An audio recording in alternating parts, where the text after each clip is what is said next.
இன்றைய இளைஞர்களுக்கு இருக்கிற முக்கியமான பிரச்சனை டப்புன்னு சொல்லுங்க பார்க்கலாம். டக்கு சார், அது இந்திய கிரிக்கெட் வீரர்களோட பிரச்சனை.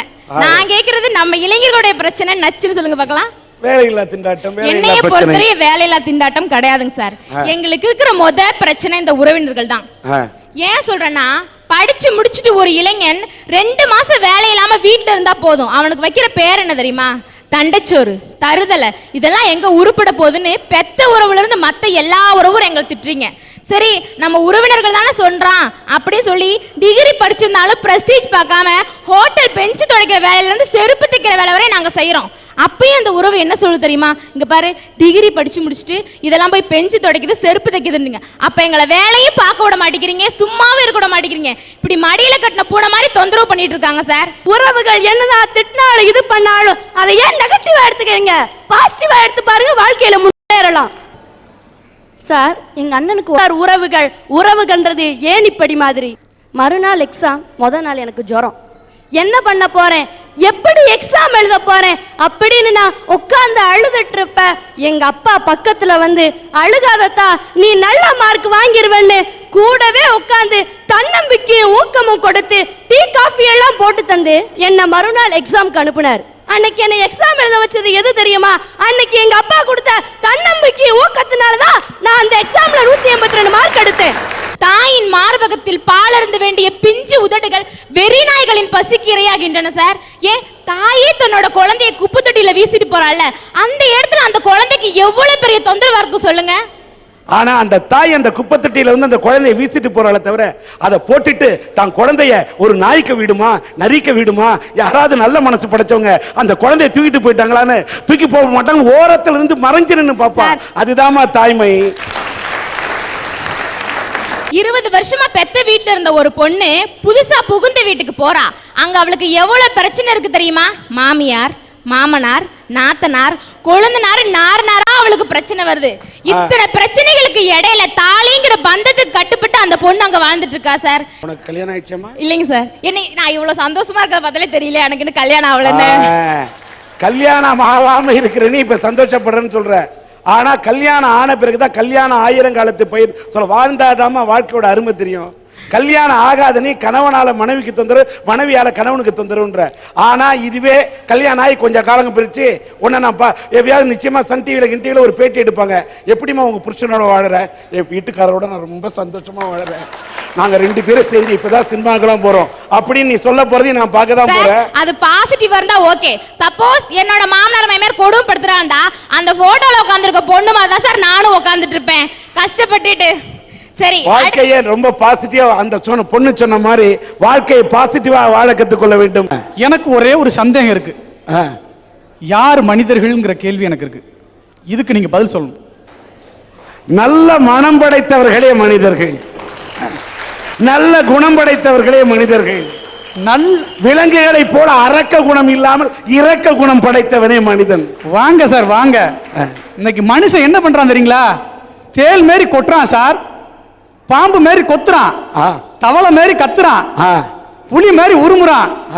இவங்கிட்ட எப்ப மனித இயல்புகள் கொஞ்சம் கொஞ்சமாக குறைந்து மிருக இயல்புக்கு வருகிறானோ அப்பொழுதுதான் மனித உறவுகள் சீர்கெடுகிறது. நீங்க நல்லா படிச்சிருப்பீங்க. வெட்டுனா, அடிச்சான், குத்துனா, புதைச்சான், கொலை பண்ணா, இப்படியான செய்திகள்லாம் வரும். இது எது சார் செய்யும்? யார் செய்கிற வேலை இது? மிருகங்கள் செய்கிற வேலை இன்றைக்கு மனிதர்கள் செய்து கொண்டிருக்கிறார்கள். ஐயா சொல்லுங்க ஐயா. யாராரோ என்னென்னமோ பேசுனாங்க, நான் அதை பத்தி பேசலையா. என்னுடைய சுமை, எங்க அம்மாவோட சுமை, என்னை எப்படி பக்குவப்படுத்தின என்னுடைய கதைத்தான் நான் பேச வரேன். பேசுங்க ஐயா. எங்க அப்பா என்னை 5 வயசுல விட்டு இறந்துட்டாருங்க. 5 வயசுல விட்டு இறந்த போது எங்க அம்மாவுக்கு வயசு 21ங்க. 21 வயசுல எங்க அம்மா விதவைங்க. எங்க அம்மா நினைச்சிருந்தா அனாதை ஆசிரமத்திலேயோ குப்பை தொட்டிலே வீசியிருக்கலாங்க. ஆனால் எங்கள் அம்மா அப்படி நினைக்கல. இல்லை, எங்கள் அம்மா நினைச்சது இன்னொரு கல்யாணம் கூட பண்ணியிருக்கலாம். என் சொந்தங்கள் சொல்லிச்சு, இன்னொரு கல்யாணம் வேணா உனக்கு பண்ணி வைக்கிறேன், 21 வயசு தான் ஆச்சு, கட்டிக்கோ அப்படின்னு சொன்னாங்க. ஆனால் எங்கள் அம்மா சொன்னாங்க, என் கணவனோட எனக்கு சொத்து சொத்துட்டு போட்டு போல, பெருசாக மதிக்கிற என் குழந்தை எனக்கு சொத்தாக விட்டு போட்டு போயிருன்னு சொல்லி என்னை எடுத்து வளர்த்துனாங்க. ஐயா, என்னை எடுத்துட்டு போய் ஓலை குடிசை கொண்டு போனேன். ஓலை குடிசை நீங்க நினைக்கிற மாதிரி இல்லை. இந்த பக்கம் மழை பெஞ்சாலும் மழை பெய்யலாம் அப்படியே மூடிட்டு மழை பெய்யலன்னா மண்ணில் போட்டு வளர்த்தாங்க ஐயா. 8வது வரைக்கும்னால தான் எங்கள் அம்மானால் படிக்க வைக்க முடிஞ்சது. ஏன்னா எங்கள் அம்மாவுக்கு 30 ரூபா கூலி. கூலி வேலைன்னா சாணி வலிக்கு தாயா போகிறாங்க எங்கள் அம்மா.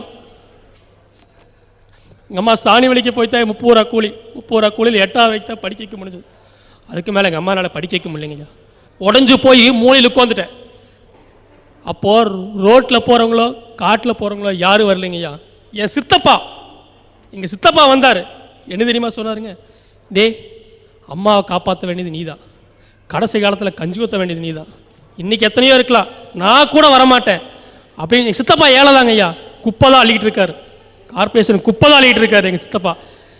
உன்னை ஹாஸ்டலில் சேர்த்து விடுண்டா, படிக்கிறியான்னு கேட்டார். சரிங்க சித்தப்பா, நீங்கள் என்ன சொன்னால் நான் செய்கிறேன்னு சொல்லி ஹாஸ்டலில் சேர்த்து விட்டாருங்க.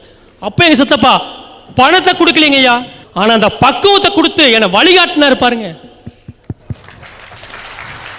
அந்த வழிகாட்டு மூலமாக 12வது வரைக்கும் படித்தேங்க ஐயா. நான் எங்கள் அம்மாவுக்கு செய்கிறதோ எங்கள் அம்மா எனக்கு செய்கிறதோ ஒரு பெரிய விஷயம் இல்லைங்க. என் நண்பர் ஒருத்தர், நான் பிஏ பண்ணிட்டு இருக்கிறேங்க ஐயா, என் நண்பர் ஒருத்தர் காலேஜ் ஃபீஸ் கட்ட முடியலைங்க. போலீஸ்கார தாங்க ஐயா, வெங்கடேஷ் அப்படிங்கிற கோவையில் தான் இருக்காருங்க. நீங்களாம் பார்த்தா பயப்படுவீங்க, போலீஸ்காரை பார்த்தா. நான் எப்படி தெரியுமா பார்க்குறேன்? ஒரு தெய்வமாக பார்க்குறேங்க. அவர் ஒரு தெய்வமாக பார்க்குறேன். பணம் வாங்கி செமஸ்டர் ஃபீஸ் கொண்டு கட்டின ஐயா. ஐயா நீங்கள் நினைக்கலாம், யாரோ எப்படியோ படிக்கிறாங்க. நான் எப்படி தெரியுமா படிக்கிறேன்? இன்னைக்கு ஹோட்டலில் டேபிள் தொடச்சு படிக்கிறேன் ஐயா. ஹோட்டலில் டேபிள் தொடச்சு படிக்கிறேன். எச்சலை அள்ளித்தாயா படிக்கிறேன். அடுத்தவனை ஏமாத்தலை, அடுத்தவங்கிட்ட கொள்ளை அடிக்கலை. என் வயிற்று பிழப்பு. நீங்கள் கேட்கலாம் சார், நீங்கள் நினைக்கலாம், ஏப்பா பிஏ படிச்சிருக்கேன், எத்தனையோ வேலை கார்பரேஷன் சென்டரில் எத்தனையோ வேலை இருக்கு நீங்கள் நினைக்கலாம் சார். மற்ற வேலையில் சம்பளம் மட்டும்தான் சார் தர்றா, இந்த வேலையில் 2 வேளை சாப்பாடு போடுறான் சார். 2 வேளை சாப்பாடு போடுறான். அந்த சாப்பாட்டுக்காக தான் சார் இந்த வேலையில் படிக்கிறேன். காலையில் நேரம் சாப்பிட மாட்டேன் சார், பச்சை தண்ணியை குடிச்சிட்டு போவேன். காலேஜில் கொஞ்சம் படிப்பேன் சார். அடுத்த செமஸ்டருக்கே வழி இல்லாமல் தான் உட்காந்துருக்கேன் சார் உங்க முன்னாடி. எப்படியாவது படிக்கணுங்கிற ஒரு ஆர்வத்தில் வெறியோடு இருக்கேன் சார். சார் என்னுடைய லட்சியம் என்ன தெரியுமா? என்னுடைய லட்சியங்களை விட எங்க அம்மாவோட லட்சியம் என்ன தெரியுமா? சொல்லுங்க ஐயா. இந்தியா ராணுவ வீரன் ஆக்கணுங்கிறதுக்காகத்தான் என்ன லட்சியமான படிக்க வச்சுட்டு வந்துட்டு இருக்காங்க ஐயா இன்னைக்கு வரைக்கும். பிரகாஷ், நீங்க கண்ணீர் விடுகிறீர்கள், ஆனால் உங்களை பார்த்து இந்த நாடு ஆனந்த கண்ணீர் விடுகிறது. ஏனென்று சொன்னால் பிரகாஷ் உங்களுடைய வாழ்க்கையில் இனி பிரகாசம். ஏனென்று கேட்டால், உம்மை பெற்றெடுத்ததற்காக உன் தாய் மட்டும் ஆனந்த கண்ணீர் வடிக்க மாட்டார். இந்த தாய் நாடே ஒரு ராணுவ வீரனை தேர்ந்தெடுக்க வேண்டும் என்று இந்த தாய் நாடே, இந்த தாய் மண்ணே உன்னை நினைத்து பெருமைப்படும்.